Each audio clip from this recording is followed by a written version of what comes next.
start. Welcome everyone. You are listening to and perhaps watching Calling the Audible. I'm your host, Peeze and I'm joined by Simon Dagenet. Hi. Mokan's whereabouts are unknown. Let's Well, hope. we know he's kidnapped, but we're just unaware. Yeah, let's hope nobody searches my home. Eagle at Master Control, of course, is producing the show. There's already enough people at your place. You don't need Mokan on top of that. I know. I just needed more ethnic diversity. Jim Coletteris is working with us as well. He is there to provide insight as well as answer your questions on Facebook Live. Well, the by token answer, historian. Token story. by answer, you mean just say it out loud? Say it out loud. Sometimes provide an answer, sometimes less so. Let's get into content right away, though. What happened to three? Actually, well, you know what? We'll start with the game, and then I'll talk about something that happened last week real quick. Okay. Purple Rain beat Recipe for Disaster 34-30. It's a big game. The consequences of the game. So, Recipe for Disaster needed to win to sort of maintain their playoff status. Mm-hmm. They lost, which allowed me, lightweight, to win and push them out on the. Now, Recipe for Disaster are no longer in the playoffs. Lightweight are in the playoffs. All thanks to Alex Holloway for beating them. Well, and Purple Rain altogether. Thank you, boy. I did. Just straight up next morning. Thank you. Eagle? You look like I was gonna say last week we were a little bit hard on Hollowak. Well, yeah. So here's my things, and I spent like way too much time this is after where you the were going with this? podcast talking to Alex Holloway about this. So, just to go back to what we said last week. It's never way too much time, by the way. Time talking to Alex Hollowak is never wasted. No, well, it never is. wasted. It is when it's an argument. I listened back. I think what I said may have been misconstrued. What I mean in my criticisms of Alex Holloway was he is an elite quarterback. Yes. B, he's one of the best in the division. Yes. C, he's one of my favorite quarterbacks in FPF to watch. Okay. Absolutely. And this isn't a but. It's not but. I'm not using it as a preference. Two things can be true. And there are games this season on his reflection as a whole that have kind of gotten away, which I would have expected Alex Holloway to bury the dagger. Right? Oh, yeah, 100%. I didn't. Apparently, this came off as very harsh criticism. I didn't mean to offend anyone by it, I agree. and I apologize if it was taken in offense. I agree with. I saw it the same way you did. Yeah. When But we were so I talking talked to you, Simon. I talked to Eagle after the show. I talked to Mo. None of us really saw it as particularly harsh criticism. GM, I just hadn't had time to reach out to you, but you can feel free to chime in though, because you are involved in podcasts. I don't remember. Yeah. So like, it felt like a sort of back end compliment.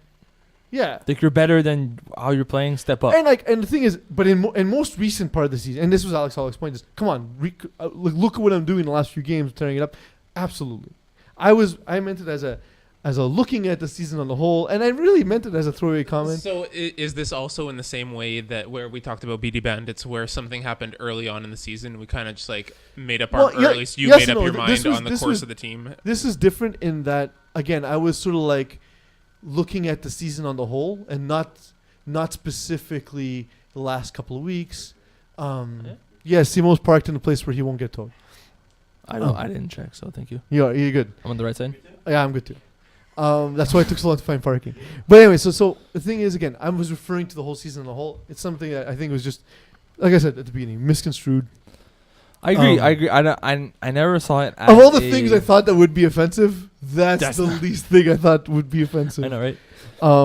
But again, my intent is never to offend, so I definitely do apologize for offending an FAF player in this For case. sure. A dear friend of mine, by the way, Alex Holloway. Well, it's we do give criticism, but it's never to offend. It's always because It's never a personal insult. if I tell you that you didn't play well, it's because I know, I believe, and I know that you're better than how you played. Mm-hmm. I won't go after someone who had his best game ever and still wasn't very impressive and say, hey, you suck. Yeah. Like, I'll tell a guy like Ron Mashtub, hey, you had 2 drops, you suck. And the following week, because it happened a few seasons ago, following week, I had 2 pick sixes and 2 touchdowns. I looked like a fool. Yeah. There you go. Again, this week, 3 interceptions for Ron Mashtub. Looking like a fool, ODBs. Oh, yeah. They after gaining some momentum, and Matt Kerouac saying, "I'll never lose to Simon." 3 straight weeks, he sent me messages. You're shit. You should be afraid. You suck. All those things are true. All those things are true. Simon, you were there. Yes. How did this game play out so favorably for you? there's a bunch of things that happen in this game. So I'll be as objective as I could be. A bunch of guys on ODBs were on their third game of the night. Mhm. You've had nights with 3 games. It's awful. Yeah. So you have guys like Mike Kirawak who played for Clockwork, then played for D-Boys, then played for ODBs. It's tough to have 3 games, and it's tough to still have the energy and the ability to run as much. So you have guys like him who have to play both ways, are tired, can't really, let's say can't run anymore, because you guys get the picture. So he kept his energy for offense, and on defense, he basically just stood there. Yeah. And he admitted it. Like, he said, I couldn't move, I couldn't run. So it's easy to pick out who is moving and who is not, because it's always the same guys. And that's basically what happened. Their defense was too predictable, and we were able to score. And offensively, we all know DBs won't put up 40. And if I can break from the contract a bit, and I know we tend to make fun of you a lot, Simo, and you're a good Hi. sport about it. But the thing is, the thing you do well is pre-snap reads and understanding what Yeah. the defense is trying to take away from you. You're often stubborn and throw the interceptions anyway. But Sounds like me. when they give you the opportunity to beat them the way they did in this game, you usually will take advantage of situations like that. And kudos to you, you did. Yet he still went 15 for 33. Yes. Yeah, but there's no. I didn't play excessively well. I played safe, but I missed a lot of throws that I usually would have gotten. But the windows are also tight against ODBs. Right? Yeah, So even when they're not their best, they're still a very good defensive team, and I mean, they're going to force you to throw into tight windows. I mean, if you look at it, Corey Kennedy was playing basically against Antonio Lani most of the game. Mhm. That's fun. Is that a favorable matchup in your opinion? No. He still scored a lot. Like, Yeah. he was open, but that's the sort of matchup that I didn't want to pick on and ended up sort of So facing. we just opened up and It worked out in a way that we didn't expect, and cool. I like it. We took it, but it was tough matchups. They're a good team. It's just I feel they have a good defense. Their offense is not a Division 3 offense. Hometown Heroes. They beat my Darksiders 41-31 to end their slump. Darksiders do the Darksiders thing. You just slide into the playoffs and Well, so the most lackluster way possible. So Darksiders were first seed, and now they could potentially be like 5th or 6th. yeah, Because if Purple Rain wins next week, they jump you for first. I don't place. think there's a division where it matters the least than Division 3.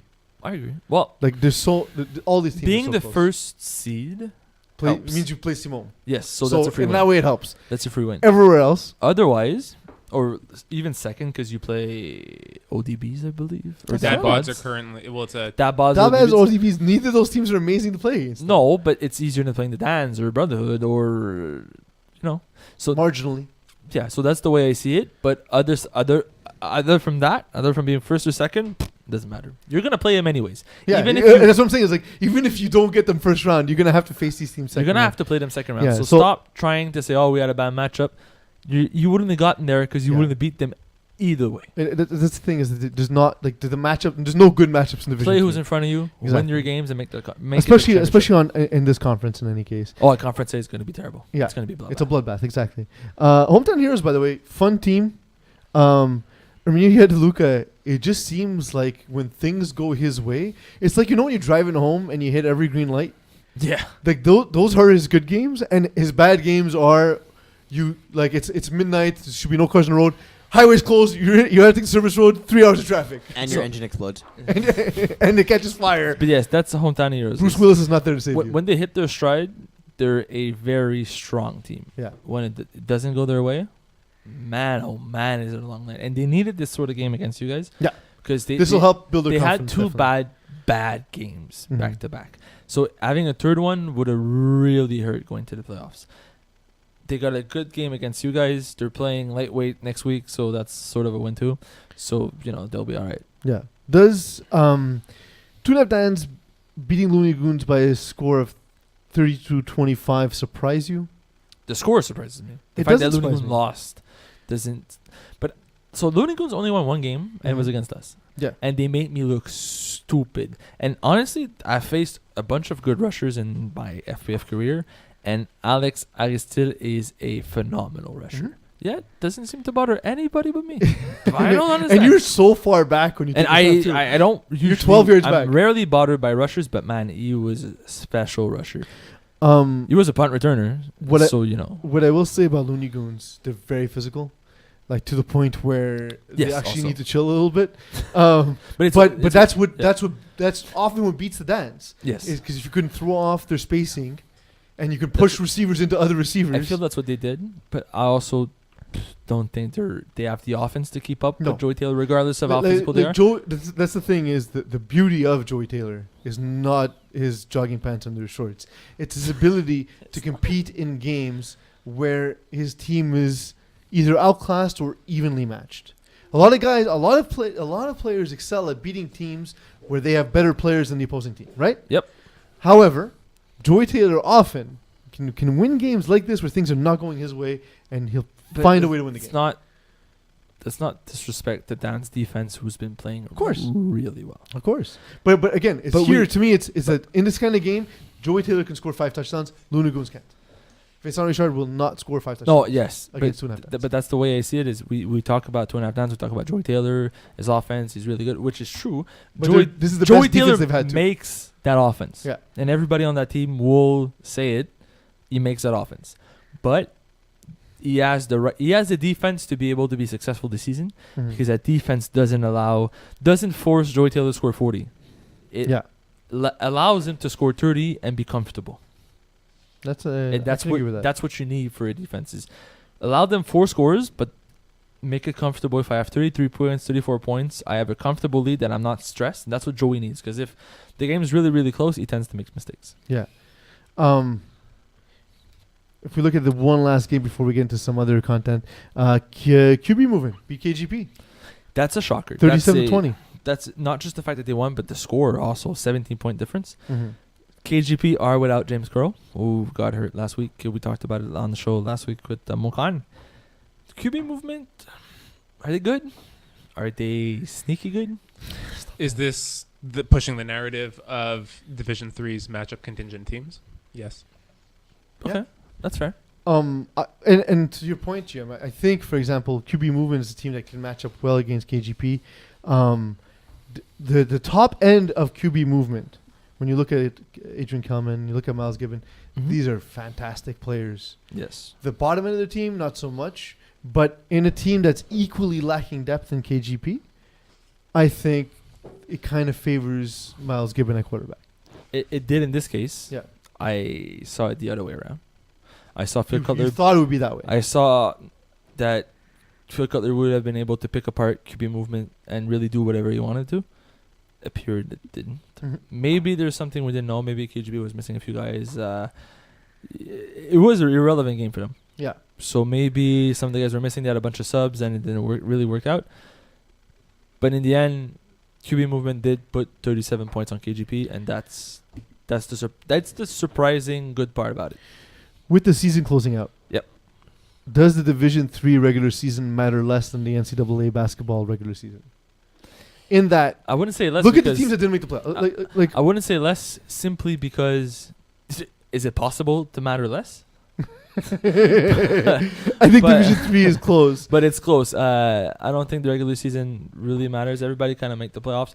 But not only that, but the teams that didn't make the playoffs or won't make the playoffs, Recipe for Disaster, Looney Goons, likely Bearskins, Junkyard Dogs. Bearskins are officially out. Yeah, so...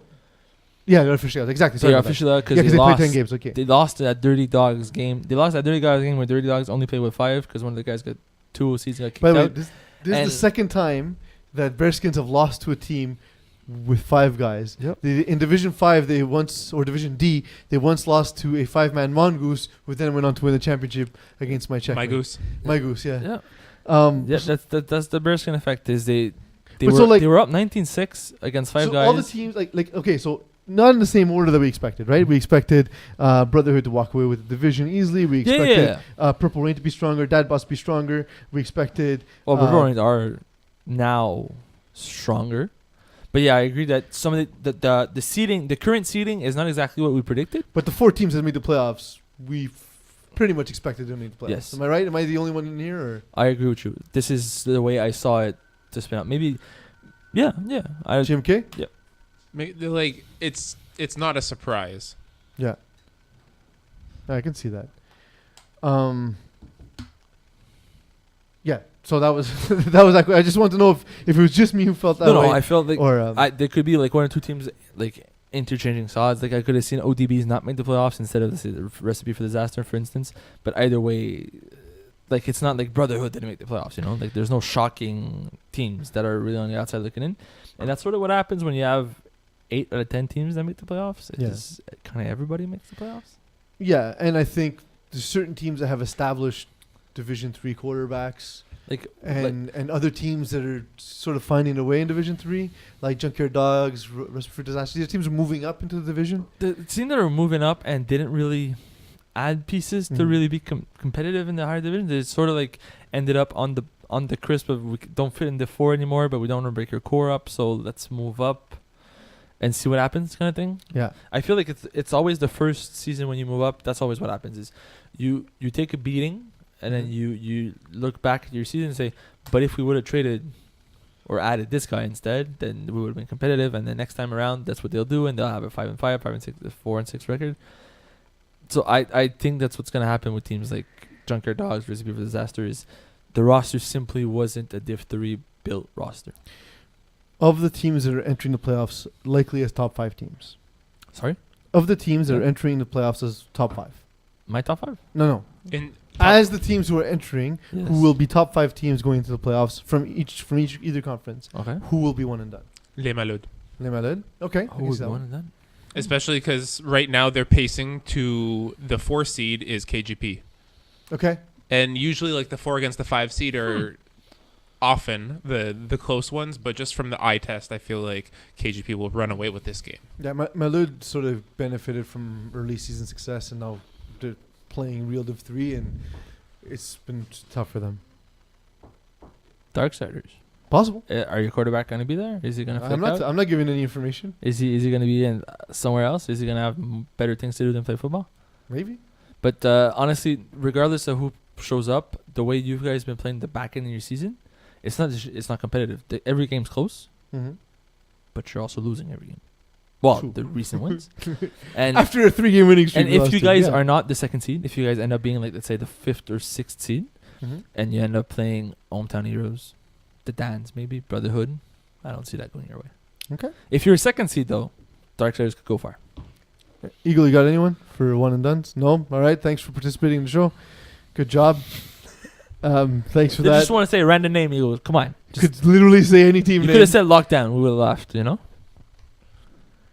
Something? No. All right. Go away. Turn off your own mic. Who's worse, Mo Connor or Eagle? If the Eagle right now is Eagle. Yeesh. Yeesh.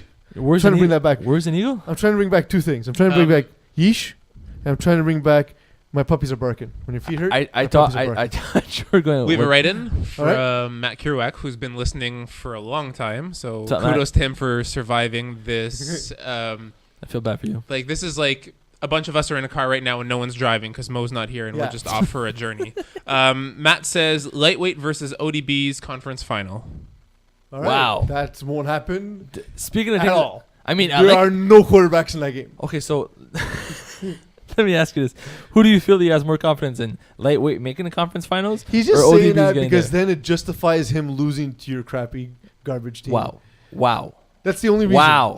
Matt Kirouac is a selfish, self-serving person. So basically, it makes him look better for having lost to you if he believes your team was good. That was not my question. I know. I answered the question I wanted. It's the Simo Dajny special. Sorry, you're saying? Who does this? Who is he getting more credit for? Lightweight or himself? Or his team? Always himself. Really? Yeah. Self-serving. I don't even see ourselves making a conference. But again, it's only because it pumps his own team up. That's true. He did say ODB and lightweight. He didn't say like lightweight and dance, for instance. Exactly. I see what you mean. And then just so he gets a chance to beat you again. Exactly is what he wrote in. There we go. I told him. I know you, Matt. I told him after the game. We're the same person, Matt Kirouac. No, he's better. He's better looking, but we're the same terribleness on the inside. The same rotting core of humanity. I told him the only thing that could be worse than me beating him is me beating him in the playoffs. That is true. That's the only weird thing. Can anyone stop Laval's finest? No. Championship or championship finals? If they don't make the finals, the championship finals, it's a disappointment. Yeah. But do you think they'll win the championship? I think it's going to come down to who they play in the championship. Who can beat them? The Dans. Brotherhood. Because any analysis would be interesting. Okay, so the Dans, because I don't think Laval's Finest, that was their only loss this season. Mhm. They lost the Dans because Laval's Finest doesn't know how to play the Dans. They played regular football against the Dans, and that's how you lose to the Dans. Brotherhood, because Dylan Taylor playing against Theo Ojea and Jamal Gins and Khalilin is a bad matchup. That's potentially the only team in Division 3 that I would say is a bad matchup for the Laval's Finest is the Brotherhood. That's fair. You guys. If there was a team, like, I don't know why, but something tells me that LGM would be a good matchup against Laval's Finest, especially considering the game that they last played each other, Pat Riot threw. Mm-hmm. That changes things. So, like, but essentially the regular season game between these two is moot right now. That could be an interesting one. I still feel like Laval's Finance would come out on top, but I could see how LGM could give him a run for the money. I'll ask you this just because GM's got a horse in the race. Is there a chance Top Sauce represents Conference B in the conference finals? In the finals. Only if Laval's Finest loses, and it will not beat the Top Sauce. So let's say LGM beats Laval's Finest, then Top Sauce could beat all the remaining teams and make it to the championship finals, but Top Sauce will not be that team to beat Laval's Finest. Okay. That's the way I see it. Top Sauce is the second best team, and they could make it there. But you think there's a wide gap? I just think it's a bad matchup for Top Sauce to play against Laval's Finest. All right. Bearskins crazy loss 6-5. Again, we talked about how it's the second time in their history they've lost that kind of game, and it's cost them their season. Yes, Are you surprised that they let this game get away? So I spoke to Ryan Edinson before the game. Mm-hmm. And he told we talked about this. We talked about that game, and he said how they lost to Dirty Dogs. Dirty Dogs were they got a guy ejected. They were up 19-6, 6 against 5, and then they changed their game plan around. They did different defense. They decided to let's play super safe and let's do this. And on offense, it makes plays that we usually don't. And then that kind of allowed Dirty Dogs to get back in the game because they just allowed a 40 bomb for no reason. Their offense isn't scoring because we're trying these new plays that don't work. And then next thing you know, instead of having a 2-score lead, it's a tie game. And now the panic kind of settles in. It's like, why are we losing to these guys? And then you don't really know what to go. You don't really know what to do. And Dirty Dogs just kind of got lucky in a way where plays went their way and they ended up winning a game that they shouldn't have been able to compete in.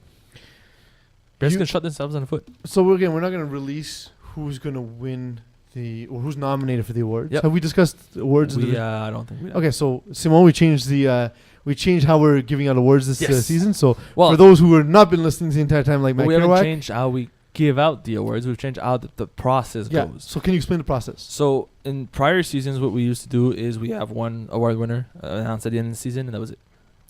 This season, what we're going to do is we're going to have nominees, sort of like runner-ups to the award. Sort of how the Oscars works and stuff like that. So tomorrow we're going to release an article with all the nominees for the awards. If you're not nominated, you cannot win the award.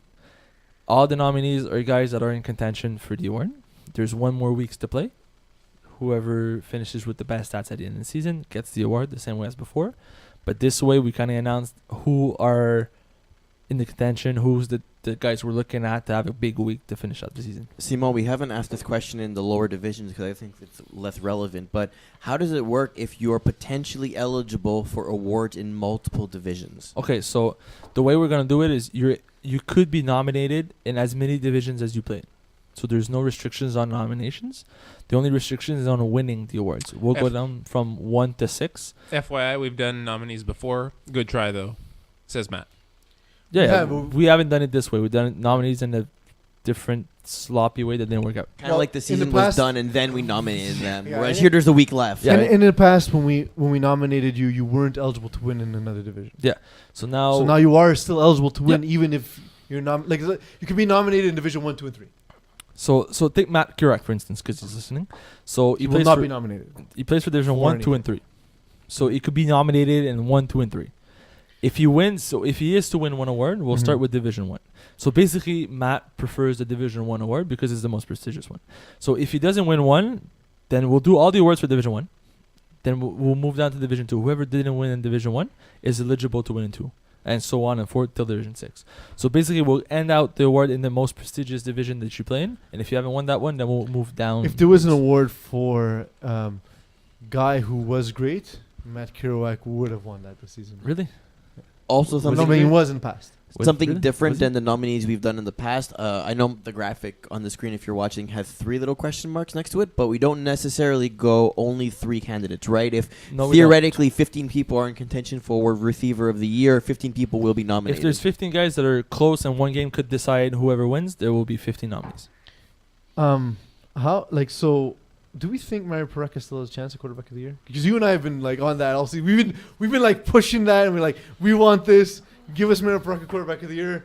Does he have a chance? Spoiler or not? Spoiler, he doesn't. Okay. It's simple. He had it. I honestly thought by week 5 it was here's the word to lose, and he lost it. His team has not been performing as well as they have in the first half. Mm-hmm. His numbers are not where they were in the first half, and there's a lot of guys that caught up to him, Yeah. including guys like Alex Hollowak, who took the first season, which the first half it wasn't bad, but it wasn't great. They turned it around, and their second half is so strong that the end number, if you just look at pure numbers, it's not even close anymore. Well, it's close between a few guys, but Mario Pareca kind of fizzled up. That's shocking for me because honestly, I wanted it. I wanted it to happen. When I built the list, I wrote his name down, Mm-hmm. and then I looked it up. I was like, good. Nope. I Cross it up. just backspaced. Mario Pareca, you were replaced with Alex A. Hollowak. Someone we don't know. Having just played against Drop the Mic, though, his receivers did not help him out in that game at Oh, all. I'm not blaming So him at all. that's the thing is honestly, like, if this was an award given with nuance, he would still be quarterback of Oh the yeah, year for sure. because he does not have the surrounding cast that other guys have. No, he deserves it, but it's a purely stats-based Yeah. award, and because of that, if everybody looks up the stats, you'll see that he is no longer the clear-cut favorite. If we had an MVP, and again, nothing about best player, we're thinking most valuable player to a team, would he be the MVP? But there's a few guys that I would consider MVPs on their There's video respective evidence of Vince Nardone's importance to Top Sauce. That's true. teams. In fact, that game might his injury Yeah. might have won him an MVP Yeah. award if that was the case. That's true. That's a good one, Jim. Yeah, no, yes, he would be up. He would be a nominee for MVP of the season. Yeah, it's crazy, right? Like, Yeah. if we had an MVP award, he'd be nominated, but then like quarterback of the year fell off, so no. The playoffs all set. Regular season pointless, pretty much. The last game, Some seeding may change, but it doesn't really matter. I hope we don't get forfeits. Yeah. We'll start there. I hope we don't. If we are to get any sort of forfeit, please send a message to somebody. Like, we all have Messenger and Facebook and whatnot. Don't show up. Like, at least let them know you're not going to be there, so people don't show up at 11 o'clock on a Sunday for no reason. Our awards committee is much like the Oscars awards committee, very stuck up, so to speak. Okay. You know, will Sure. will Joey Tate finally have a chance to win quarterback of the year, despite having been snubbed twice in the past in years where he should have been quarterback of the year? I disagree with that statement. Yeah, strongly. people are wrong all the time. Yes. It happens. So, will this be the year? There's one more week. Mm-hmm. Is he going to throw 7 touchdowns or 2? I don't know. Nobody knows that. So that's why we have nominees, because we don't know what's going to happen next week. I'm not going to spoil it, but I'm actually looking at the list of nominees right now. There's only one person who's nominated for two-way player of the year that's nominated for another award, I believe. What's your point? What are you trying to say? That is the worst contribution. No, because normally, No information was given. as an example, if someone's nominated for quarterback of the year, there's a likely chance they're going to be nominated for two-way. This is not used that way, right? Yes and no. I mean, Division 3, you're starting to get a lot of like pocket passers who aren't necessarily guys who play defense. But even wide receiver DB, Yeah, right? that's true. That's true. Interesting. It is interesting. So Okay. that article will be out soon, and this brings us to GM's favorite part of the show. Games of the week. Yay. I was gonna say the end. Yeah. Very true. 2.5 Dans against Dad Bods. That bods just have collapsed into a steaming pile of garbage. Give me Wow. 2.5 Dan. Well, they're not playing well. Can anyone argue with that? Wow. I'm going with Dan because Dan is a better team right now. Yeah. QB movement against Drop the Mic. Drop the mic. Give me Mario Pareca to finish the I year. think QB movement's gonna win this game. Drop the mic to stop playing well. Okay. And Purple Rain against the Brotherhood. Because I want to finish the season as the second seed, give me Brotherhood. Also, just a bonus one because Alex does it, and I talked about the 4 against the 5 seed. KGP play Les Malud, potentially, week 11, and then again... Yeah. What gives us the rematch? Who needs to win to give us the rematch? Malud, give me Malud in this game. I think Malud will win the regular season. They're not winning back-to-back against KGP. Maybe. I don't think so. And with that, thank you all for joining us. For Simon Dagenet, for Eagle, for GM, I'm Peeze. Bye. I want to channel my most inner Keanu Reeves. You didn't even go with goodbye. It's just straight by. Straight by. There's no good in it. No, nothing's good anymore. Nothing's good anymore? No. What's wrong? Not even McCain Deep and Delicious.